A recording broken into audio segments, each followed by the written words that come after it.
but also up for a laugh, and part of what makes me get out of bed each day. It's really quiet first thing, but there's always a lot to clean. Sometimes it's a bit of a mess and there's rubbish scattered around. I clean the footpath, the street furniture, the bins, and remove graffiti off public buildings. I like it. It keeps me busy. It feels pretty satisfying to know that at the end of each day I've made Sydney Road look a little better for everyone who lives, works and visits here. Cleaner streets make it a nicer place to shop too, and that helps our local traders. And as everyone starts their day and the shop's open, I get to meet some lovely community members and their dogs. Everyone knows Sydney Road is legendary. We should all show it some love.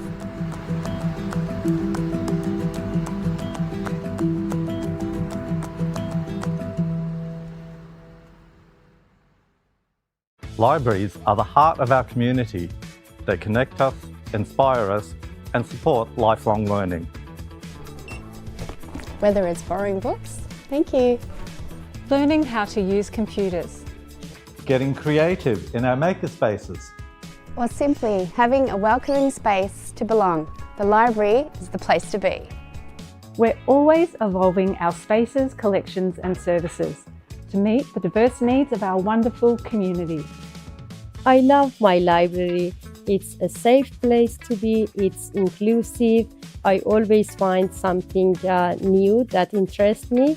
It's not just a place for books anymore. A library has something for people of all ages. And is a place of discovery, events and learning at every stage of life. It's your library. Visit us today.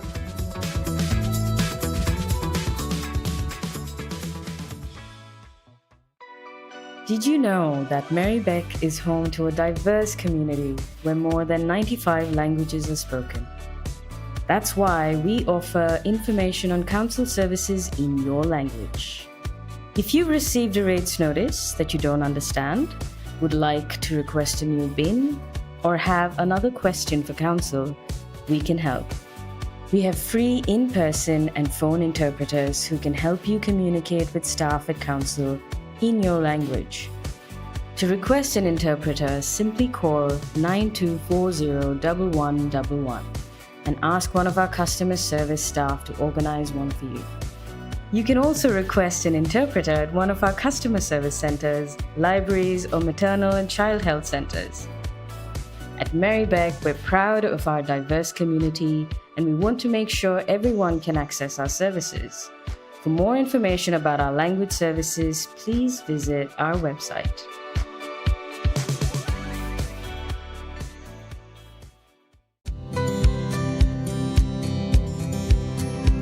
Wheel Sisters came about after some women in Fawkner approached us, wanting to learn to ride bikes and also find other women from their own community to ride with, including women who might ride in hijab or an abaya. One of the things that never gets old when you teach people to ride bikes is the sheer thrill they get when they realise they can do it. The really special thing about teaching both the women in Fawkner and the women here is just the cultural barriers that they face every day, and coming from a place where they never thought they'd ever be able to ride a bike. A lot of them do reflect that it's been their lifelong dream to ride a bike, but they never thought they'd be able to do it. So it's just that extra level of being able to gift that to somebody. I got really excited when I heard about this program. I'm almost 40 and I've never ridden a bike. I tried when I was little. Yeah, I still can't believe that I can ride, and yeah, it's been a dream and I'm so glad that it came true. It was excellent, very special experience for me because it was my childhood wish to learn how to ride a bike. Yeah, my experience was great because I've never ridden the bike before. So it was like truly empowering for me. And I thought I can't ever learn, but Kaz was really patient and encouraging. At this age, it's a really courageous thing to learn new things. And any age, anyone can do it if they want it. And willingness is the most important things, and that's I prove myself. I think it's good health-wise as well as environmentally. It gives me some physical activity to incorporate into my daily routine. I think it was great to find other people like me who have recently learned to ride, and we are all well connected now. Yeah, after so many years, I'm very grateful to have this opportunity and have Cass and Faith with us. And they've been amazing, amazing teachers. Everybody should give it a go and see for themselves how easy it is. Because I never thought I could, and I'm able to do it now.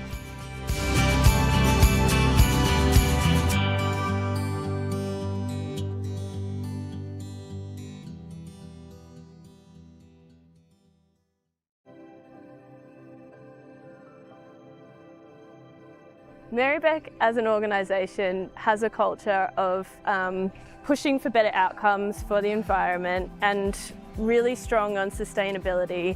Part of that is adapting our infrastructure in the face of climate change. To do that, we need to test things. We need to work together with others in the industry to look at better and different ways of doing things. And that's what this trial is all about. This project has been a collaboration between Melbourne Water, Merri-bek City Council, the University of Melbourne, and then we've been working with Porous Lane, who have been coming up with new permeable pavement technologies which have been adapted for this permeable curb and channel. Porous Lane is a unique material developed out of research at the University of Melbourne. It's comprised of approximately 50% recycled tyre, all sourced from Australia, and in this case the tyres were sourced from here in Victoria. It's a unique material in that it has a very high permeability. It infiltrates water at approximately 8 times the guideline that we use, international guideline, and so it's really effective at getting water off the road. So this is a permeable curb and channel. The idea is that when it's raining, water will fall on what we call our catchment, so the street here in front of us, and it moves through this permeable material. Behind the permeable material, we've got this structural soil trench, and that's what the tree roots will actually grow in. So the water can move through and it can irrigate these recently planted trees.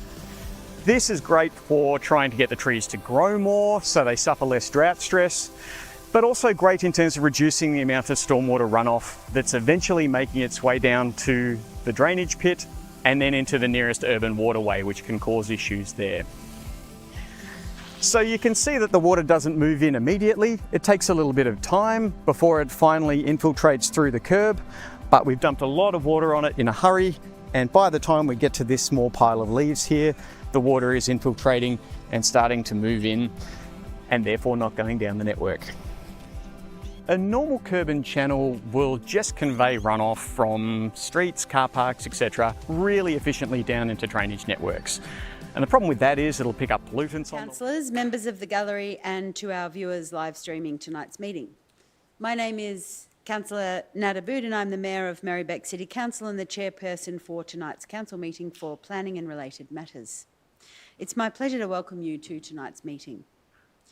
We are meeting on the lands of the Wurundjeri Woiwurrung people. We wish to acknowledge them as the traditional custodians of these lands and waterways, and would also like to pay our respects to their elders past, present and emerging, as well as to all First Nations communities who significantly contribute to life of the city. This council meeting is being recorded and web streamed live to Council's website and YouTube. This recording would also be available as video on demand. Attendees are advised that they will be recorded during the meeting. A reminder that as councillors, we will act in accordance with the Councillor Code of Conduct, which will support the principles of leadership and good governance that secures public confidence in the office of councillor. In the event of an emergency, or disruption, we may be required to take action to ensure the safety of attendees. For members of the gallery and councillors attending in person, please follow the directions issued by council staff and security officers. Thank you for your understanding and cooperation. I'd like to introduce the other councillors in attendance tonight. Councillor Helen Davidson, the Deputy Mayor. Good evening, everyone. Councillor Sue Bolton. Councillor Liz Irvin. Hi, everyone. Councillor Chris Miles. Evening. To my left, Councillor Helen Politis. Good evening, everyone. Councillor Adam Pulford. Hi, everyone. Councillor Alice Svensson. Good evening. And Councillor Oscar Gildiz. Good evening. I also would like to introduce Councillor Dr. Jay Iwasaki, who's attending online this evening. Hello, everyone. I've had an apology from I'd also like to introduce Phil Priest, the Group Manager of City Development and members of the Urban Planning and Governance teams. I've had an apology from Councillor Theodosis, and I'll now move on to disclosures and conflicts of interest. Councillors, are there any conflicts of interest to declare? Nope. Thank you. And now the confirmation of the minutes of the previous meeting. So, councillors, could I please have a motion for the confirmation of the minutes of the council meeting for planning and related matters held on the 22nd of April? Councillor Davidson and Councillor Irvin to second. All those in favour? Against? I declare that carried. Before we move to the reports for consideration, I will outline how this council meeting for planning and related matters will run this evening.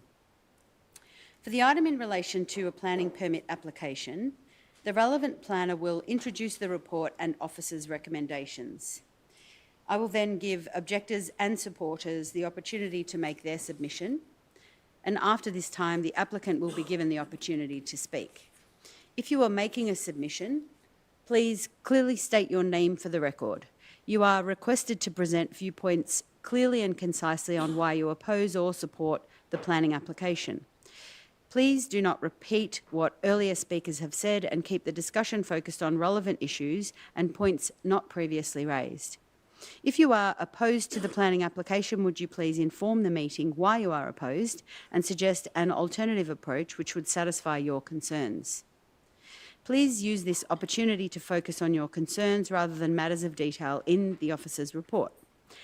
Please also note that there is a limit of 3 minutes for each speaker and the permit applicant, but as chairperson, I reserve the right to increase or reduce the time available to any speaker. We have 3 reports this evening, and the first report is 5.1 City Development Activity Report, March quarter 2025-26. Does any councillor have a conflict of interest to disclose? No. Councillors, could I please have a motion? Councillor Irvin and Councillor Davidson to second. Oh, sorry, Councillor Politis. Does the mover wish to speak? Yes, just briefly to kind of summarise this report. This is a quarterly report that just covers off the planning-related activity, and really this quarter has seen, an increase in planning applications compared to this time last year. And but we are kind of maintaining this sort of state average in terms of the amount of time it's taken for decisions to be made. And I think this is actually incredibly impressive of the team, and like a huge thank you to our whole all the planning teams, because we are really in a period of uncertainty when it comes to planning reform at the state level, and so a lot of changes in how we handle planning applications. So I think the fact that we're seeing an increase but still having reasonable decision timeframes really is just a testament to the team and the work that they're doing. Thank you, Councillor Irvin. Councillor Davidson, as the seconder, would you like to make any comments? No, thank you, Councillor Irvin. Are there any councillors who would like to speak? Councillor Politis. Oh, I just want to pick a couple of positives in this report because it's incredible work, and I have noted that there has been an increase in applications. But I noted that in VCAT cases that we've had an 83% overall success rate, which is pretty remarkable and pretty amazing. I don't have a benchmark for it, but it sounds impressive. I'd also like to point out the proactive enforcement activity in this council. well, which resulted in some audits and 44 separate planning breaches which were addressed, which I think is a real win for community in terms of environmental sustainable design and tree protection zoning, landscaping and privacy screening breaches. But I think the big prize for community is that we got a total of $1.23 million in public open space contributions that's been collected as a result of new developments, and these are going to go towards funding new parks in the area. So I think that was well worth pointing out, and well done. It's great work. Thanks for highlighting those points, Councillor Politis. Are there other comments that councillors would like to make? I'll put that to the vote. All those in favour? Against? I declare that carried. Okay, so the next item we have this evening on the agenda is 5.2, which is 19 McKinnon and 20 Patrick Street, Glenroy, planning application MPS 2026/49. I will ask Jessica Henwood-White, Urban Planner, to present the report, please. Thank you.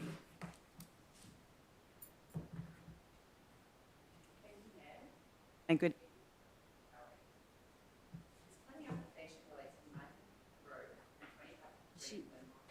Is your mic, is it green? Oh, it is now, sorry. Thank you. Thank you, Mayor, and good evening, councillors and gallery. This planning application relates to 19 McKinnon Grove and 20 Patrick Street in Glenroy for the construction of 8 double-storey dwellings and removal of a boundary canopy tree.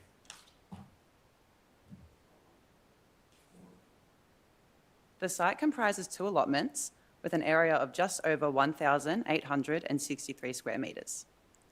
The site has a frontage to McKinnon Grove at the north of 15.24 metres and a frontage to the south at Patrick Street of 16.59 metres. 20 Patrick Street is currently vacant and 19 McKinnon Grove is currently occupied by a single-storey weatherboard dwelling. The site has boundaries to multiple rear yards. The site is located within an established residential area where there is a mix of housing, including single and double-storey dwellings and some more recent multi-unit developments. The site is also located within the general residential zone. The proposal is for 8 double-storey dwellings, with dwellings 1 to 6 containing 3 bedrooms and dwellings 7 to 8 containing 4 bedrooms. 2 car spaces are provided to each dwelling, with dwellings 1 to 6 accessed via a shared driveway of Patrick Street and dwellings 7 to 8 with individual access from McKinnon Grove. There is a visitor car space provided between dwellings 4 and 5 in the centre of the site. The proposal also seeks to remove an existing boundary canopy tree at the rear of 19 McKinnon Grove to allow for the development.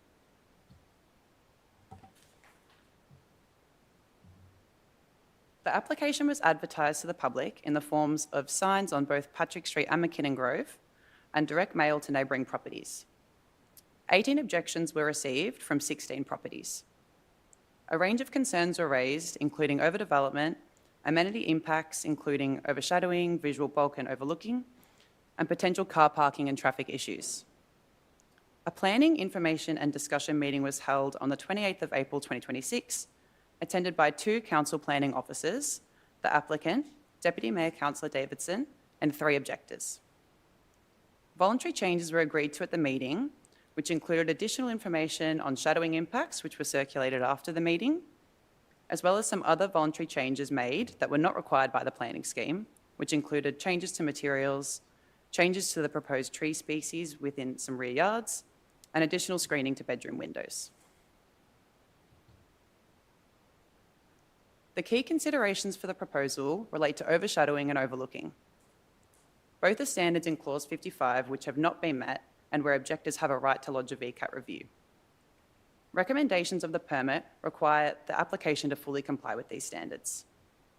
Other key considerations are car parking and the boundary canopy tree removal.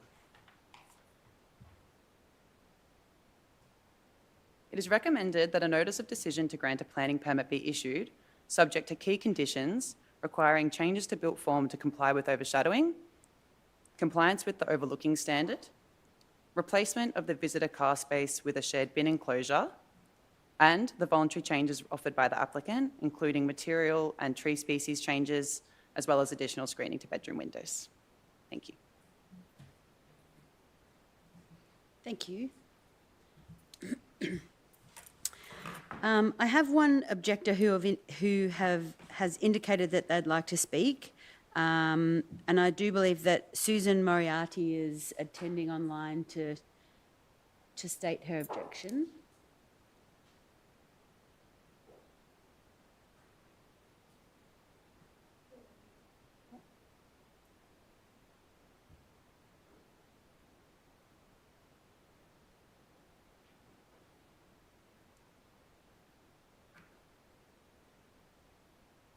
Hello, Susan, we can see you. Just maybe unmute. Oh, yeah, you're good.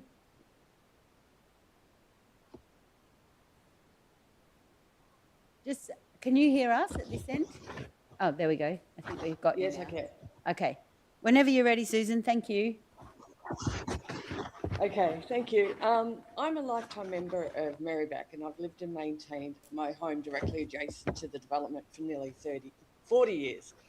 I raised my family here as a single parent and worked hard, often going without, to ensure our home had a private, safe and low maintenance and a sanctuary for my retirement.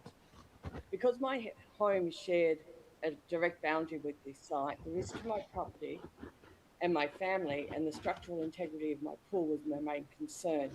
My objection about the protecting... Sorry? You right? Yep, keep going. Keep going. Start again? No, keep going. We can hear you. Oh, okay, cool. Yeah, so because my home shares a direct boundary with the site and the risk to my privacy and family safety, the structural integrity of my pool is my concerns. I want to acknowledge that the developer has been approachable and worked with me to find suitable solutions. They've agreed to the frosted of all windows overlooking my space, swapped out to non-aggressive root system trees, and modified the colour palette and the high glare of the colour to suit. While I appreciate that we've found a path forward regarding my boundary, I ask to ensure proper oversight on drainage and structural work. I've put 40 years of hard work into my home, and I just want peace of mind that it will be protected while this project goes ahead. Although I've reached a compromise, I want to highlight to the council the concern about the bigger picture of our community remains the future developments. We're seeing a loss of openness and character that makes people want to live in Glenroy slowly disappear. It is naive to think a bedroom is a non-habitable room and no longer needs privacy in a world where people are working more from home. It is a burden and difficult for current residents when they are forced to object just to live in harmony and maintain. In addition to this, the parking issue remains a failure and lack of foresight. Cars are a necessity, not a luxury, and I strongly recommend council look at modifying nature strips for indented parking bays in future, making our streets safer for pedestrians, bike rides and emergency service vehicles. By integrating it with new trees, we can keep the street green while actually managing the traffic flow as further developments impact our safety roads. Thank you, and I hope that all worked well. Yep, we've got you loud and clear. Thank you so much, Susan, for engaging with the process and for your submission. Are there other people in attendance in the gallery tonight who would like to address the council on this application? No. So I'll now call upon the permit applicant or a representative of the permit applicant to make a submission, and I believe I have Killick Lee online, who is the applicant.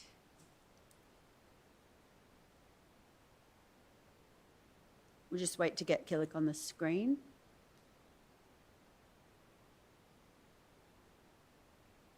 Hi, Killick, whenever you're ready.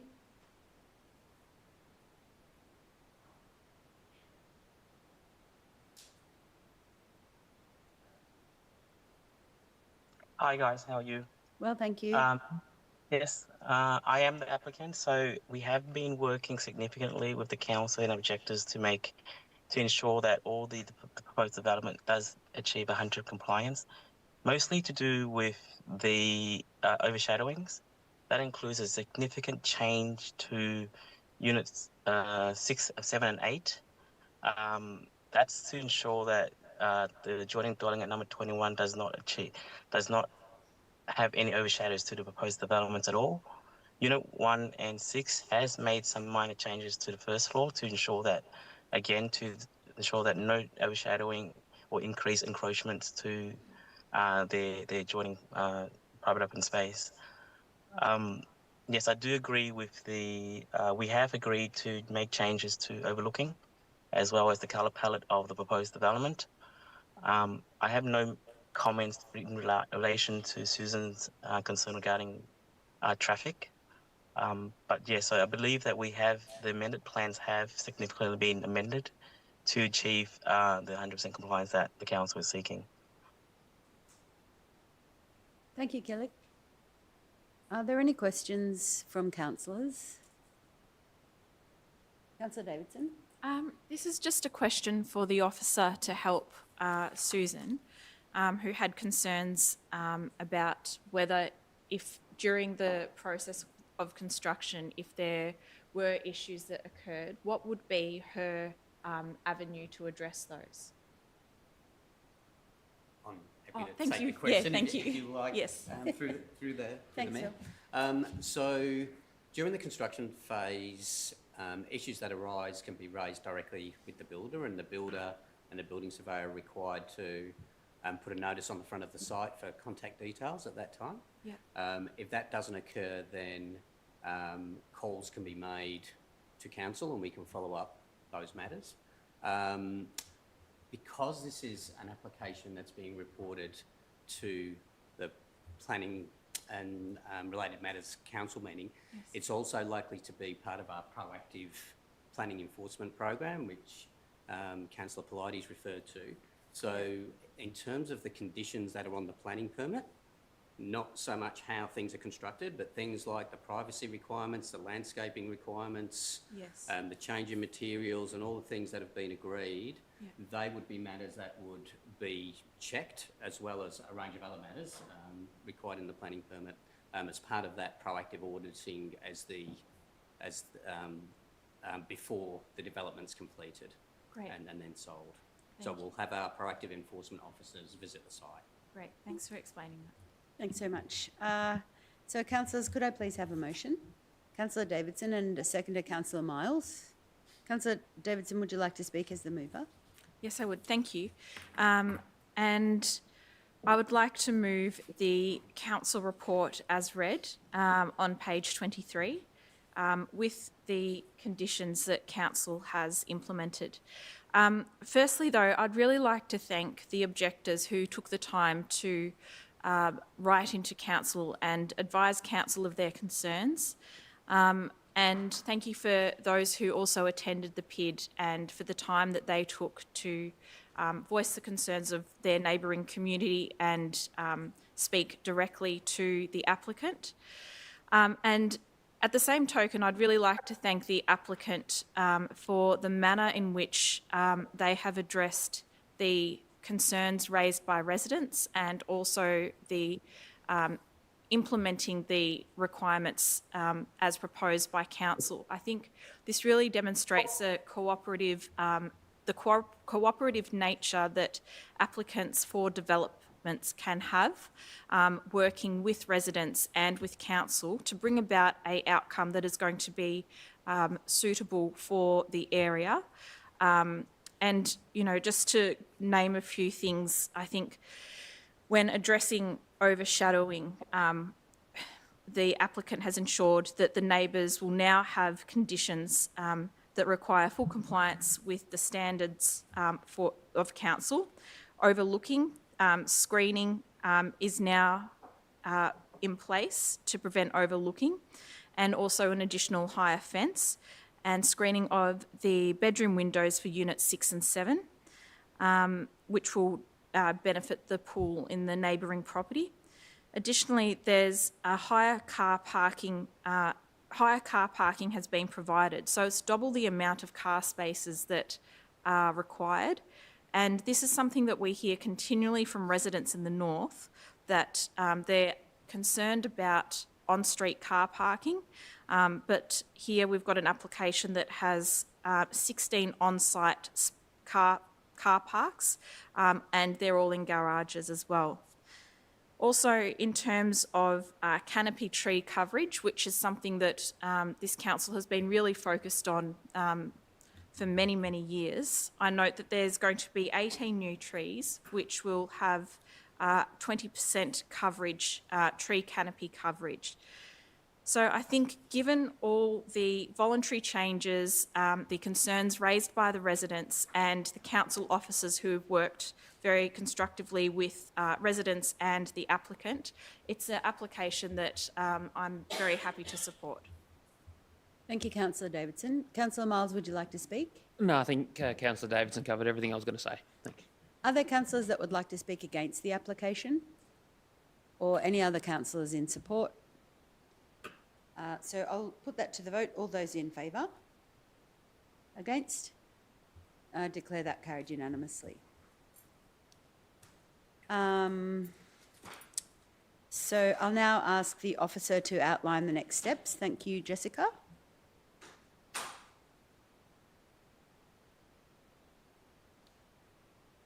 Council has decided to issue a notice of decision to grant a planning permit for the construction of 8 double-storey dwellings and removal of a boundary canopy tree at 19 McKinnon Grove and 20 Patrick Street in Glenroy, subject to the conditions contained within the recommendation. Following the issue of the notice of decision, both the applicant and all objector parties will receive a notice of decision to grant a planning permit. Objectors will have 28 days to appeal Council's decision at the Victorian Civil and Administrative Tribunal. In the event that no appeal is lodged at VCAT, a planning permit will be issued. If a permit is issued, the applicant has 60 days from the date of issue of the notice of decision to appeal any conditions of the permit. Thank you. Thanks, Jessica. The last item that we have this evening is 5.3, 71, 88, 90 and 99 Grandview Avenue, Pascoe Vale, MPS 2020 595B and MPS 2023-201A, Planning Permit Amendment. And I'll ask again if any councillor has a conflict of interest to disclose. No, thank you. I'll ask Ryan Hay, the Acting Unit Manager of Urban Planning, to present the report, please, Ryan.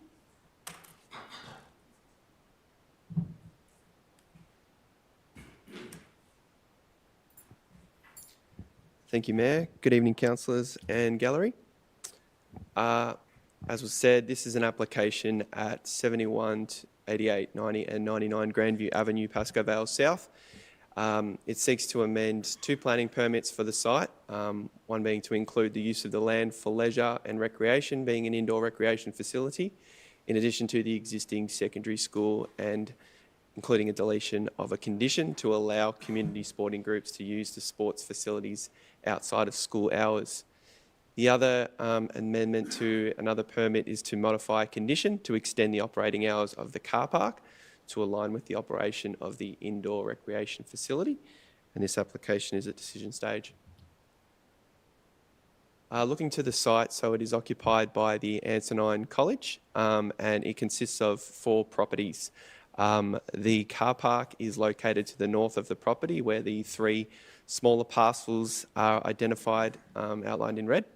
And this site is bordered by Waverley Parade to the west, Brearley Parade to the south and Grandview Avenue to the east, and is located approximately 85 metres south of Bell Street. There are trams that run on Melville Road in close proximity and bus routes on Bell Street. And the Melville Street Neighbourhood Centre is located approximately 200 metres from the site to the north. So the land is zoned general residential, as is the surrounding area, consisting of an established residential setting with neighbourhood residential zoning nearby, and Bell Street being a Transport Road Zone 2 category. The existing approvals on site include a planning permit that was issued in 2021 for the use of the land as an education centre, and it included buildings and works to construct a double-storey building fronting Waverley Parade, including additional classrooms and indoor and outdoor sports courts. This permit was for an expansion to the existing school and facilities at Antonine College and approved the gymnasium. The construction was completed in 2024. The other planning permit was issued in 2023 for the use and development of the land for the purposes of a car park in conjunction with the existing education centre and included the display of signage. This permit approved the school's car park, which was completed in 2025. That image there depicts the car park and the indoor sports facility. Looking to the proposal now, the use of the existing school gymnasium is what's being sought as an indoor recreation facility for external use by community sporting clubs for sport training and competitions. The proposed operating hours for the facility are Monday to Friday, 4 p.m. to 8 p.m, 8 a.m. to 6 p.m. on Saturday, and on Sunday up to 6 Sundays a year. Proposed operating hours are 10 a.m. to 6:30 p.m. The maximum number of patrons would be 74 people on a Saturday and Sunday, and 24 people on weekdays when training will occur. Extension of the car park's operating hours, which are currently Monday to Sunday, 8 a.m. to 6 p.m, will be modified to Monday to Friday, 7 a.m. to 8:30 p.m, Saturday, 7 a.m. to 6:30 p.m, and Sunday up to 6 Sundays a year, 9 a.m. to 6:30 p.m, and that's specific to the community group use. During public consultation, the application received a total of 26 objections across the two applications, 11 objections being received to the application to amend the education centre permit, 15 objections to the application to amend the car parking permit. The main issues that were raised in the objections were traffic and car parking impacts, safety concerns, noise impacts, and impacts to residential amenity.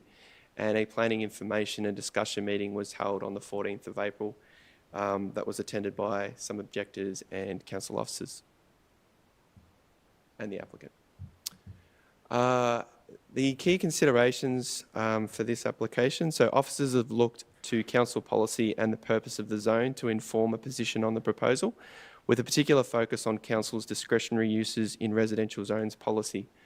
Amenity impacts by way of noise and patron management, as well as car parking and traffic matters, are also key to this application.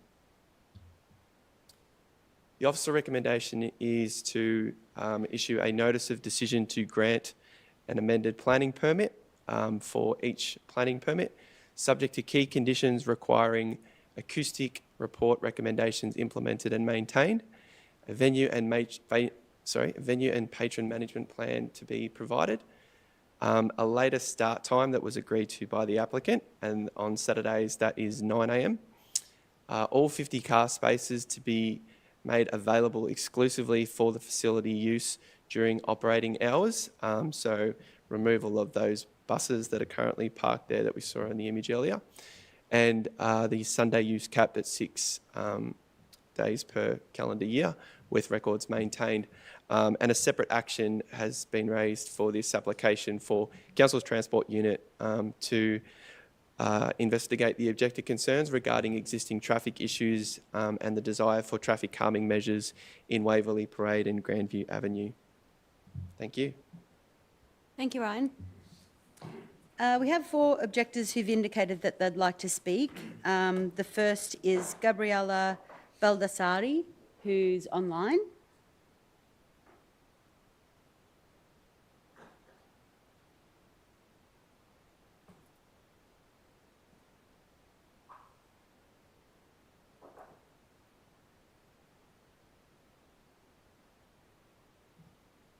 We'll just get Gabriella into the virtual room. She won't be sick. Hello. Hello, we can hear you, but we can't see. Oh, here you come. There we are. Okay. Thanks, Gabriella. Okay. So I live at 92. Can you hear me? I live at 92 Grandview Avenue. Oh. Yep, we got you. All good? Yep. Right across the road from the Antonine College. Can you hear me now? Yeah, we can hear you. We can hear you loud and clear. Oh, okay. Yep. Sorry, hold on, give me a second. I've got two things happening at once. Yeah, that's okay. Take your time. We've been living here for 11 years and we've come to talk, well, I've come to talk about the proposal of the use of the basketball court for the commercial purposes. Looking at those times, we're seeing that those times are just going to disrupt the whole. For me, it's between 4 and 8. That's for us and for all the residents is one of our busiest times. We are coming and going. We are taking our children to sports. I'm coming back from the supermarket. I'm in and out of my driveway all the time. For us, that is one of the busiest times, Monday to Friday. And we're finding that at the moment, it is obviously the easiest. It's a beautiful, calm street, and there's nothing that to stop us from moving freely around, up and down the road, and getting in and out as we need to. But we're just looking at all of those times, and we can just see the congestion is just going to build. If there's parking on both sides of the street, if it's needed, if there's competitions on some nights or some days, there is no way for us to move right through the street from, say, Bell Street to Burleigh Parade.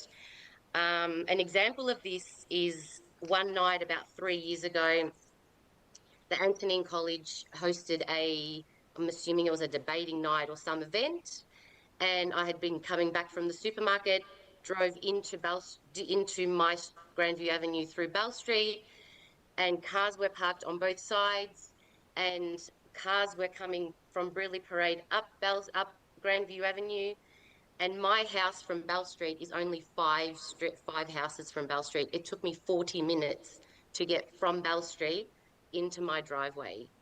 What I'm worried about, and I'm sure that other people are worried about, is just the amount of car parks and the amount of space that's not going to be available for us to move freely in the street is just what's really concerning us. The amount of noise that's going to be coming with the cars and the amount of people that are going to be in the street. I chose this street because it's such a beautiful, tranquil street. We just love it here. The college is not a problem. It's just a calming street. It really, this whole situation has just made me really nervous about what the street's going to end up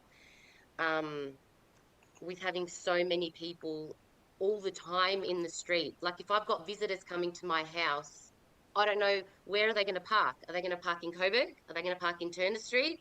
Where would you like them to park? I've got a 3 driveway car park and 2 cars are mine. And if it's all day Saturday and some on Sundays, I can tell you now the Sundays are going to be extended, and it's not only going to be the 6, they're going to push it, and they're going to make it up to probably every Sunday if they can. I just really need you guys to really consider the way the street is now, and just take into consideration the residents and the way that we've got the street now. We really worry for the amount of cars and the amount of people that are going to be, and just the disruption to our movement is really just really getting to us, really getting to me. It's making me really stress about it. Thanks, Gabrielle. I'll just get you to wrap up. Coming to you with a solution, we'd like it to be contained to not so many days, maybe just Friday night and maybe a Saturday. We would like no parking on both sides, maybe just one side. So I just have to get you to wrap up now. Yeah, okay. Thank you. And if it's permitted, if we need it permitted on one side, then we would like for the residents to have free permits. So at least 2 permits per house. Thanks so much. Thank you.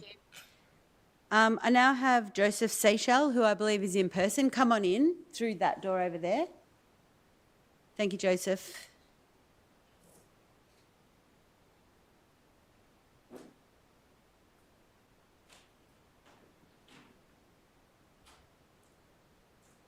Hello.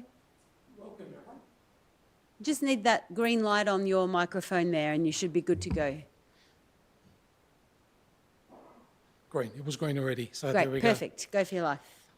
Thank you. And can I acknowledge a lot of the great work that is done by the council? I follow many of you on some of your social media sites, and there are wonderful things that are getting done in the council, so I just want to acknowledge that. You've heard the passion coming through the voices already here, and there's been a high number of people involved here as a community working through this. To be respectful of your time, I've actually written some notes here to try and fit it into the time frame. My name is Joseph Seychelles. I live on Waverley Parade, just near the corner there. I'm here tonight because I think this report paints a picture of a manageable local impact. However, the reality on the ground in Waverley Parade and the surrounding streets is entirely different, and this amendment poses a real key critical safety risk for us. Waverley Parade, for example, is an exceptionally narrow street. Your own council records have written to every resident telling them they can't park opposite each other. Waste trucks can't get through. Ambulances have not been able to get through. My own daughter's car was dragged 4.5 metres by a council waste truck trying to get through that street. So we really do see this as a real major problem for us. The report states that the surrounding network has sufficient capacity to handle the overflow, but at the same time admits that during peak Saturday sessions, there'll be a shortfall of some 24 car spaces. And those people will be spilling into our immediate streets, hunting for car parks in these narrow streets. It creates an immediate hazard for drivers, emergency services and young pedestrians in the school district. Furthermore, the acoustic report I think is deeply flawed. The report states that the precinct's evening noise will be nearest to dwellings at 48 decibels. That's just 2 decibels away from the limit that's been set here. Right? So there's very little room here. There. But it also doesn't take into account the nature of sporting event noise, where you've got whistles, sporting events, excitement that's coming through there from kids just having fun, right, coming through. It doesn't factor any of that into that at all. The council assessments also rely on a traffic impact assessment that was dated in 2024. Since then, we've seen lots of the return of traffic back post-COVID coming through. And what you're seeing here, particularly Melville Road and Bell Street, right, where that tram intersection, all the cars trying to avoid that, they are running through these streets, and that's causing chaos for everybody there. While the report acknowledges our safety concerns, and I'd like to thank the people who have done that, it tries to separate them by saying that things will be looked later through the transport unit. You can't separate the land use decision from the physical reality that the infrastructure impact causes. The traffic calming review, we think needs to be done before any expansion is done, so that we can understand and all live happily in this area. We don't think that should be an afterthought. And then finally, if you are minded to approve this, I think there are 3 things that you should consider. Right? I think first, mandate later start dates on the weekdays. This is a prime residential area with required amenity. During the week, people understand the school noise, but on the weekends, we think that should be start later at 10 o'clock. I think secondly is cap the number of people in the event to 50. We've got car spots for that amount. It should be capped to that level, so that it takes away people searching for traffic in that very busy area. And I think thirdly, I would like this personally. I have photo evidence of 14 cars smashed at the corner of Waverley Street. Why? Because I've got a camera at the front of my house and everyone comes looking at my camera to see if they can get evidence about which truck, which cars hit it. I just have to alert you to the time. Yep, and I'm finishing right now. We would love that review to be done as a precursor to any decision being made, so that we can find a way to all live in harmony here. Thank you so much for your preparation and for coming in. Appreciate it. Thank you. Michael Iliopoulos, I believe, is online.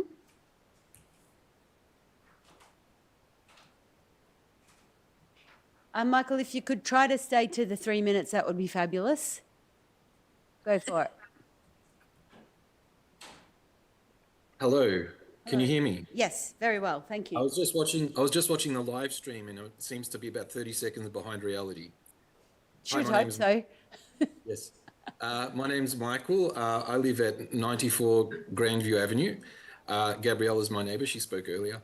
I concur with Joseph's statements. The Waverley Parade is quite a terrible street at the moment, and it's only going to get worse. My concern is around traffic management primarily. We are seeing increasingly Bell Street congestion, and I don't believe this traffic management report, it looks to me to be flawed. It would only take a very small number of cars to cause traffic congestion on Bell Street. I noticed clause 52 was not mentioned in the presentation earlier. So I would just like to put out there why that's the case. I did ask this in the PID, and it was under the assumption that it's outside of peak hours. But as we know, peak hour has extended between 3:30 and 6. In reality, I'm not sure if this is just some sort of mental exercise, like some sort of standard that doesn't quite comply with reality. I think that's about it. I think Bell Street, it will have impacts, and it is going to have impacts on the safety, particularly if using Merri-bek's own moving through Merri-bek. I can't remember, moving around what is that called? The Merri-bek. Yeah, we know what you're referring to. Yeah. It requires people, you're assuming people will be using public transport. Walking and crossing roads with children in their basketball gear would be dangerous, and it's going to become more dangerous as a result of this thing going ahead without traffic calming measures. I asked that to be a further consideration before approving this permit. I think that's my time. Thank you for your time, councillors. Thanks so much for your comments, Michael. Appreciate it. The next and final person we are to hear from is Daniel D'Amato, and I believe, Daniel, you're online as well.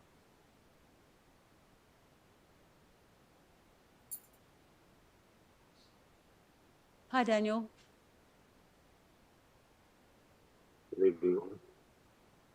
We can hear you whenever you're ready. Thank you. So this is great that the planning permit for the school to use the basketball facilities for the community. This is great. But as a resident, I believe one of the conditions is they need to set up some sort of complaints process or mechanism for us to report anything outside of the permit or the operations of the facilities. I just want to make sure that that's in place before the basketball facilities are in play. Is that the only comment you'd like to make, Daniel? Yes, I really enforce that should be in place before we allow the school to use the premises outside of the school hours for basketball. Thank you so much. Thank you. We have no supporters who've indicated that they'd like to speak. Are there other people in attendance in the gallery who would like to address the council on this application? No. So I'll now call upon the permit applicant or a representative of the permit applicant to make a submission, and I believe Robert Smith is online for the applicant.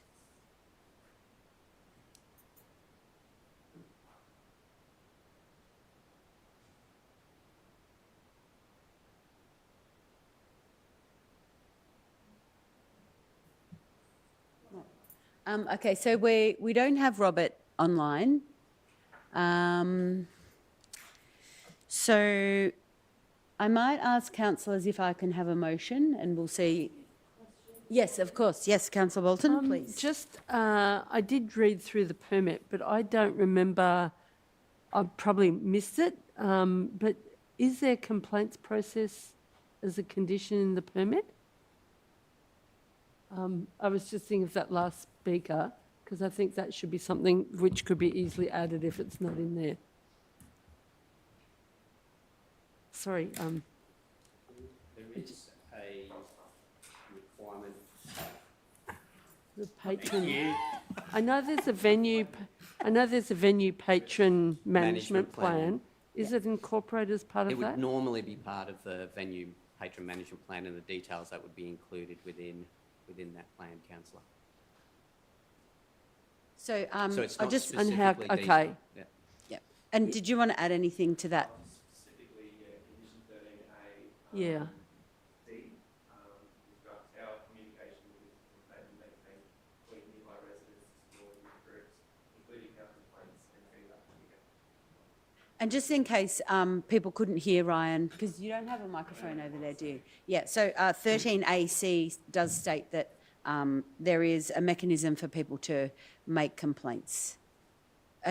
Did you have another question, or did you have something else, I guess Councillor it's Bolton? just the only little rider would be how easy they make it, like a sign on the gate, for example, with the number to contact or whatever.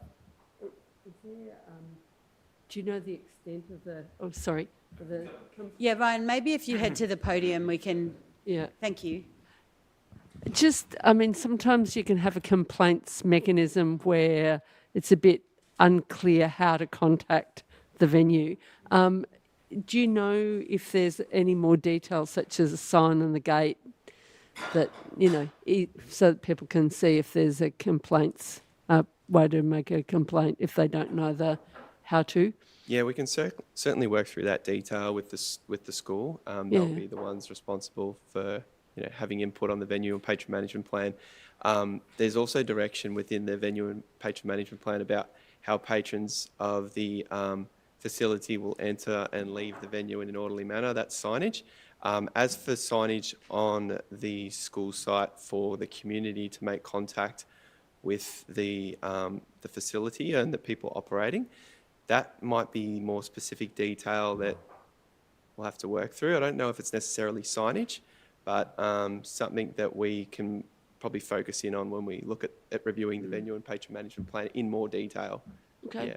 Yeah, I'm happy with that. And I am aware that a similar situation happens at the Coburg Basketball Stadium that has been raised by residents of that neighbourhood. So I don't know if you wanted to make any type of amendment to whatever ends up being put that talks about, a mechanism similar to at Coburg Basketball Stadium where there's a phone number or something that residents can call if there's a complaint to be made. But there are systems like that in place at other stadiums. Councillor Miles, did you have a question? Yeah, I do. So it's 13AE, talking about the buses being removed to allow for car parks, for people using the facilities to park their cars there. Just curious, where are they going to put the buses? They're not going to put the buses just on the street, are they? No. No, we've asked the college where they would relocate them, and it's to the other campus that they have. So, yeah, it's been confirmed with the college. Thank you. Councillor Bolton?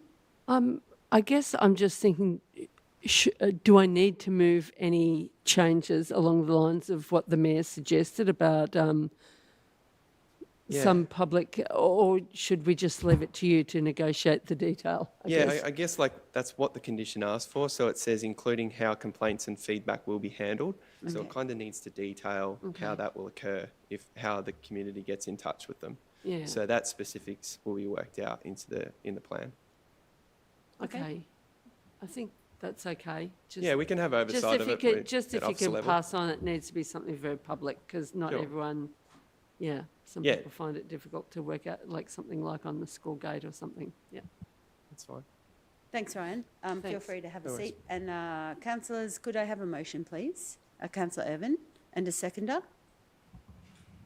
Councillor Svensson. Councillor Irvin, would you like to speak? Yes, I am just moving the alternative motion that was circulated earlier by Phil at 3:53, if that helps.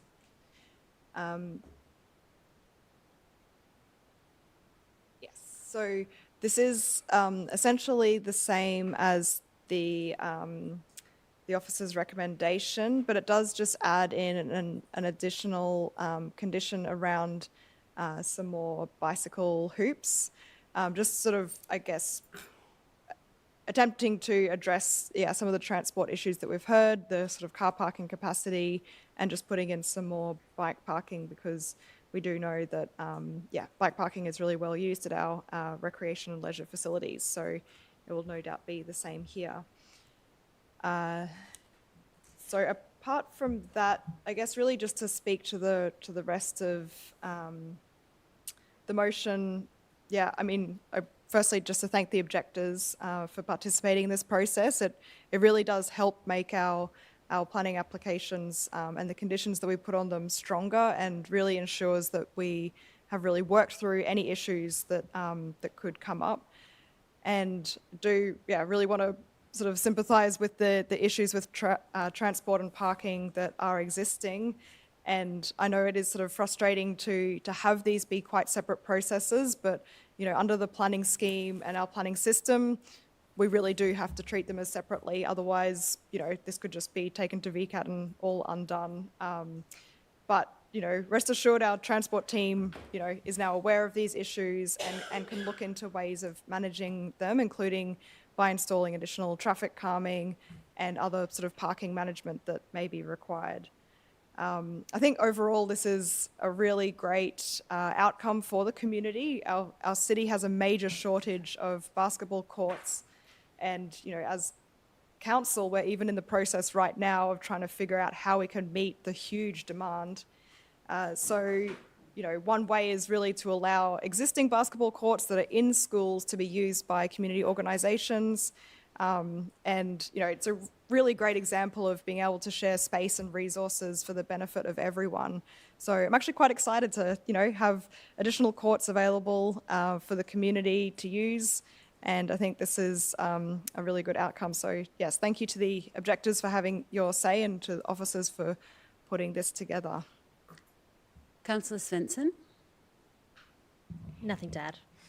Are there other councillors that would... Oh, Councillor Yildiz? Yeah, look, I'm going to abstain, and the reasons being is I know the area really well. I did teach at the school when it was St Joseph's College. I also taught when it was being Antonine a couple of years ago. So I know the impact that this is going to have on the residents, and I completely understand that there's going to be benefits in terms of sport. I'm pro basketball, pro sport. I appreciate all that, but the significant number of residents have raised issues and concerns over the last probably 3 or 4 months. There's been a petition they've put together, and mainly it's around traffic impact, car parking, noise, and broader residential amenity issues. And if you drive in and around that area, around that sort of 8 to 9 a.m. and then 3:30 to 4:30 p.m., I know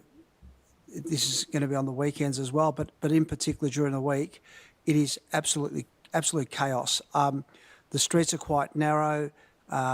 Turning in and out of Bell Street's a massive issue. Look, I know there's some real positive aspects of the proposal, and I appreciate what the officers have put together here. As I mentioned, I definitely support sport and recreation, but I think the impact that this is going to have on the residents is going to be quite concerning. So I'm going to abstain. I don't not support it. I support it, but I'm caught in the middle. Thank you, Councillor Yildiz. Are there other councillors that would like to speak? I'll just make a comment myself. As Councillor Irvin suggested, we are short lots and lots of basketball courts in the city, and I think that it's something that is quite valuable when a private school, and we'll see this happen more in the future if the Aspire Stadium is successful as well, is prepared to get into a shared use agreement with the council to open up their private space for community to use. And it's not a commercial basketball scenario, it's actually community basketball. And I think it will end up being the Coburg Basketball Association that utilises the court space. I am a sport kid mum, and my kids have played basketball for a long time. And so I guess I just want to talk to this. There's 2 courts in the gym, and that means there's two games, and each game has a basketball team that is 5 aside, and if you're very, very lucky, you get 5 people on the bench as well, but that's rare. So that's 40 kids all told, and they don't drive, so they come with their parents. So if there are 75 people on site and 40 of them are generally teenage basketball players, I think that the car park can probably accommodate the number of cars that will need off the street to be able to see those 40 kids playing basketball at once. I think the idea of the extra basketball hoops is valuable because the Antonine College is a very car-centric school because kids come from all across Melbourne to attend that school, specifically because of its cultural background. But basketball kids are more likely to ride their bikes, and that has been my own experience, especially if their parents won't give them a lift. And the other thing that I think is important to mention is that the onus is going to be on the council to manage the traffic, and we might need an active transport plan for this area very, very soon if we don't already. I think, potentially we need to look at maybe it even goes one-way Waverley, Brearley and one-way Grandview or something, because gridlock is just not acceptable. You can't be expected to wait 40 minutes to get into your driveway. But the other thing is the onus will be on the school, because if the buses are not at the junior campus, which is over here in Harding Street, and they're not out of that car park, it won't work. There's already a bit of a problem that has been addressed now, but it took a bit of working out with bus drivers rat running down through Connolly Avenue. And so I think that if we keep our lines of communication open with the school, who've generously built a gym at their own expense that they're prepared to open up for community to use, and this is going to depend on the residents letting us know. And I noticed that last photo with all the buses on the street that Daniel had in his background. I think it's going to be up to council to manage the traffic and the school to be receptive to making sure that the car park is actually open for the whole thing to work properly. But I think that it's a valuable overall proposal, and I will be voting in support. So I'll put it to the vote. Councillor Bolton. Given that there have been some more general comments, I thought those comments were useful, Mayor. Now, I'm very familiar with that school, but I've, not really been around that school when school's going in and out. I noticed that the application is for 24 people rather than this higher number on the weekdays, and it seems that weekdays is an issue, not just the early start on the weekend. And I was wondering, Councillor Ilges mentioned that about the particular times when it's congested. I'm wondering if we should amend the time in the afternoon. But because I'm not familiar, having taught at the school, you're a bit familiar with where the traffic starts. Would it be better to not have an overlap between school pickup and the start of basketball of the afternoon? And so I was going to suggest maybe if you've got some ideas, it might be good to move an amendment, but don't want to not meaning to put you on the spot. It's just you seem to be very familiar. 100%. The congestion, definitely. If you park in and around the school from 3:30 onwards, it is absolute chaos.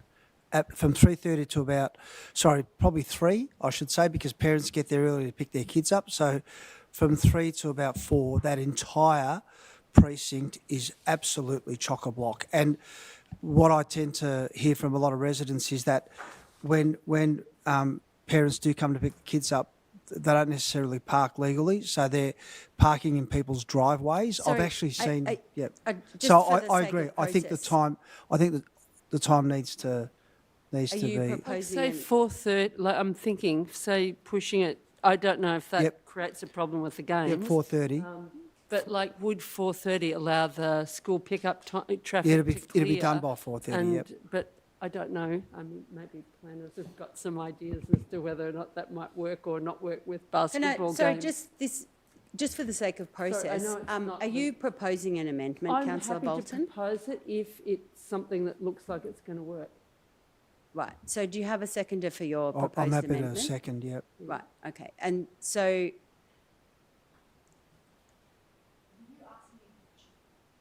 Yeah, I wanted to see if officers have any information as to whether shifting the time would make things really bad, bad.